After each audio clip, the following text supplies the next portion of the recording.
Hello, my name's Blossoms and welcome to another Genshin Impact video. And today, well, I'm going to be showing you guys my Zhongli build, but I'm not showing you just one, I'm going to be showing you two, and we'll get into that as we get into the video, but I've got to say Zhongli is a monster. If you don't know that by now, then you must be living under a rock or you're new to Genshin Impact. But for those of you who don't know, Zhongli is a very strong character. His banner has already come and gone around, but if he ever does come back again and you don't have him, I do recommend trying to get him, as he is a very strong character and his kit is really darn good. Without further ado, let's go ahead and get into the video. So first and foremost, yes, I have all of his talents at level 6. And for those of you who don't know how he works, essentially you can press his E skill and it's going to create a pillar that's going to do waves of damage around it every so often, and it'll resonate with other geo structures, something like Ningguang's Gate or the main character's, geo orbs. Or you can hold it and you can explode geo things around you like geo shields or rocks. And this is going to give you a shield, and it's going to spawn one of the pillars, and it's pretty darn good. The damage absorption of the shield scales based off of its max HP. It deals some AoE geo damage, and honestly, you really can't go wrong. It's pretty darn strong. There's a lot to it, and if you want to really read all of it, then go ahead and pause the video there. But we're not going to go too in depth about it. And then he also has this Q here, which is just he summons a meteor from the sky and it petrifies everything for a little bit. Just really darn strong. And then you just got his other passives here that increase some of the shield strength and whatnot, as well as increase his damage from his actual elemental burst and his normal attacks, and whatnot from his max HP. So basically he scales off his max HP a lot, which is something you're going to want to take note of. Now, as for artifacts for Zhongli, my first showcase of the build here is going to be the 4-piece Millelith. I really like this set, and this is my preferred set, but it might not be yours, and I'll tell you why. This set is very good for the support Zhongli of keeping your shield up and buffing up your team members with some of that attack percent, as well as giving you that shield strength. It is very comfy.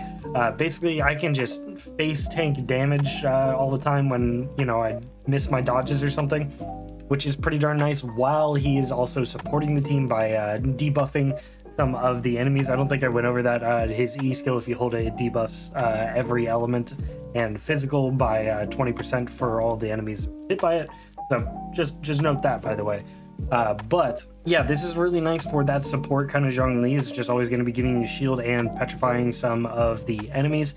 I do have some really solid pieces here. I got some good crit damage, energy recharge, crit rate, crit damage, energy recharge. Those are kind of the things you're going to be looking for, is crit rate, crit damage, energy recharge, and then HP percent is going to be your top one after that. I didn't really get too lucky and didn't get too much HP percent. I did get this flower, which I thought was going to be amazing, and it literally all went into energy recharge, which is kind of funny.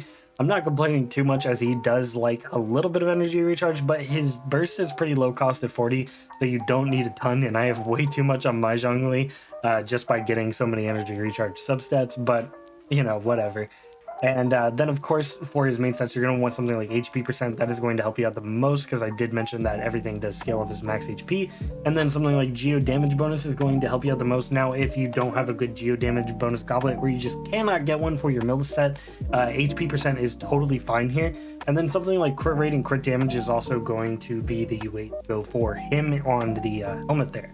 Now, as for weapons for this set, I'm going to recommend something like Deathmatch just for that crit rate, or something like Favonius Lance. If you are lacking any energy recharge subsets, then I would 100% recommend this.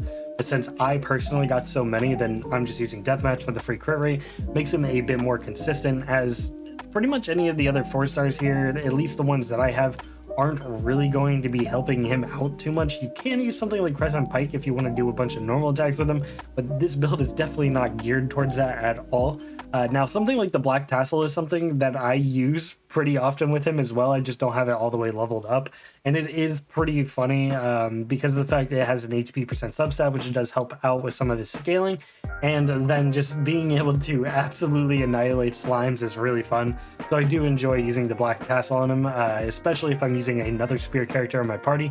Oftentimes they'll have something like the deathmatch, and I'll just have him on the black tassel. And then of course, if you have pretty much any 5-star spear is going to be really good on him, and you can go ahead and make that work. So if you have a 5-star spear, then likely you're going to want to use that on him. Now don't worry, we will actually be showing off both of my build sets here. Just give me a second to go ahead and change the artifacts, and we'll go over that set as well. Now the other set you can use on your Zhongli, at least for the support side here. We're not really going to be going over a main DPS Zhongli. If you want a main DPS Zhongli, there's definitely a bunch of different avenues you can take there.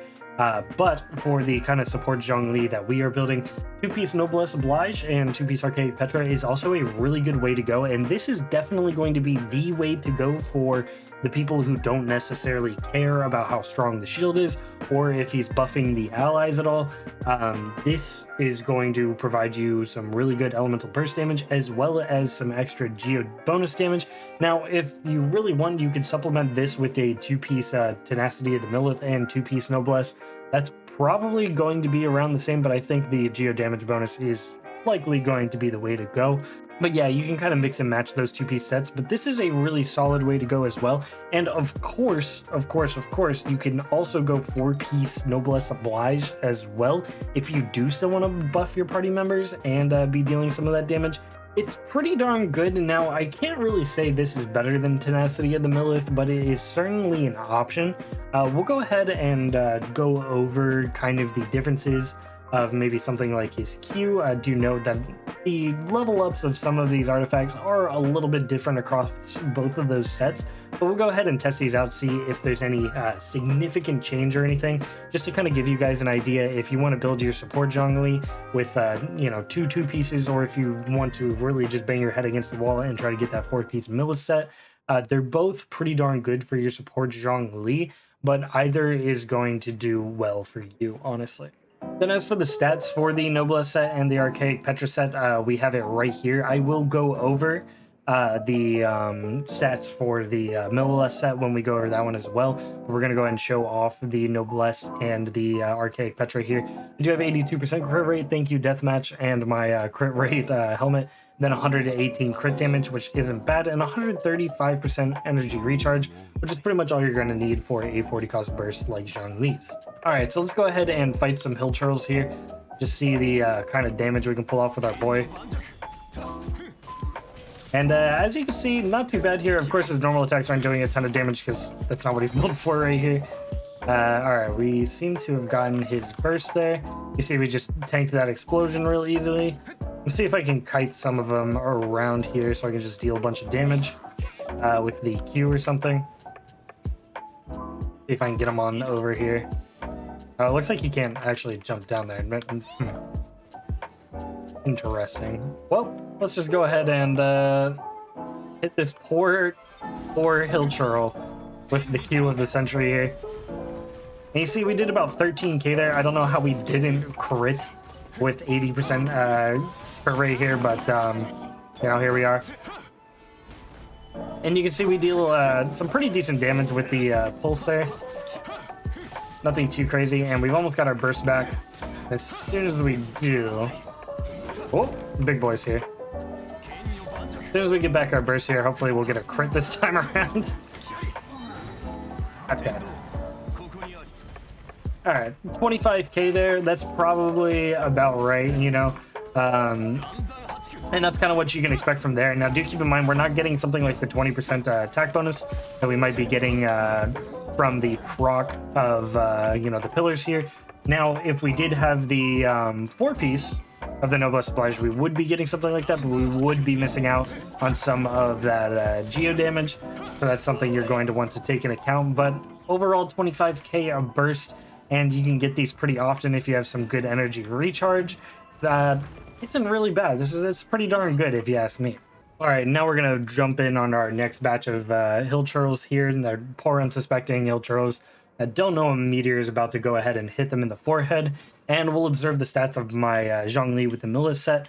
I have 77% crit rate and 98.2% crit damage, and then 180 energy recharge. I was telling you my energy recharge is through the roof with the Millelith set. So we do have a little bit less crit damage, so that's something you're going to want to take note of. We'll go ahead and see if the actual artifact bonus is going to be enough to compensate. Now, we aren't going to be doing 20% extra damage with the elemental burst because we don't have the noblesse anymore, and we are missing out on that geo bonus damage. So let's see if something like the tenacity of the Millelith can carry the damage on the Q, or be enough to justify using the Millelith set over something like that that's more focused on dishing out a little bit more burst damage. Let's go ahead and get rid of the Dendro guy first because he's annoying. See how much damage this does? 24k. And I think that's a really good representation of kind of the differences here. Now, do note the pillar is dealing a little bit less damage, at least on the initial cast, but it's still not too different there. Let's see if we can hit these guys who aren't debuff by the Q, see how much that does. Okay, we didn't crit, unfortunately. The other guy got annihilated, though. So that tells me he did get critted, and we just couldn't see it on the camera there. Let's see if we can go ahead and find another poor hill turtle who's likely not going to get crit with our 70% crit rate because the game just hates me today. I want to see what the actual Q is when you don't have the buff of the E. So let's go ahead and go over here. See if we can get a crit. Literally no crits. The game hates me today, boys. So see if we can get some more here. Oh my good lord. You ever just try to crit with 77% crit rate and can't? Unreal. Okay, those guys died. Should be enough, maybe. Okay, we gotta burn this guy's shield down. We're going through a whole process here. I'm just gonna cut the when I have the burst. Okay, we got this guy. He's not debuffed by anything. We don't have the buff of the Millelith set. We are just purely hitting him with the Q, and hopefully we're gonna crit. Okay, 20,000 without any of the debuffs of the E or even the buff of the Millelith set. So you can see it does fall behind there a little bit, but oftentimes you are going to be having your debuff up or, a proc of the Millelith set. So, I mean, really, it's pretty darn worth it in my opinion. Yeah, it takes a little bit more setup if you want to get the same damage as doing something like the Noblesse set and the Geo, the Archaic Petra set there. So that's something you're going to want to consider. But the Millelith set, I think, is actually pretty worth it, especially for that support Zhongli. Of course, the set was pretty much curated for him in the first place. So of course, it is going to be good on him. But I did want to kind of show you guys that dichotomy of the difference between going for a damage-focused support Zhongli and just going for the set that seems made for him. And the differences are not too crazy. They're pretty much the same. And I think Tenacity of the Millelith is definitely going to be more worth it, especially since you're going to be able to continually buff your allies with that attack percent and provide some shield strength for them, which I think is really darn valuable, especially with Zhongli, who already has such a strong shield. You're just going to be able to tank even more damage and, therefore do more damage because you're spending less time dodging or getting recoiled by the enemy attack. Well, that's going to be it for the video. I hope this kind of support Zhongli guide really helped you guys out in building, your support Zhonglis. I could do a main DPS Zhongli if you guys are interested in that. Let me know in the comment section below. I don't have that built out yet or anything, but I definitely could do that if you guys are interested in that. But I did want to show you guys that Tenacity of the Millelith set, how good it might be compared to the traditional kind of support Zhonglis that we had seen in the past. And just kind of show you guys that they're relatively the same, and you can kind of get away with either. It's going to be more of a preference thing if you want to go through that setup to deal the damage, or if you just want to deal it without really thinking, and that's going to kind of be on you. Anyways, I hope you guys enjoyed the video. Leave a like and subscribe for more Genshin Impact content like this. Definitely have more build guides on the way, but I am moving this week, so I might be a little scarce with some of the content. But I hope you guys have a fantastic rest of your day. My name's Blossoms, and I'll catch you guys in the next video. Peace.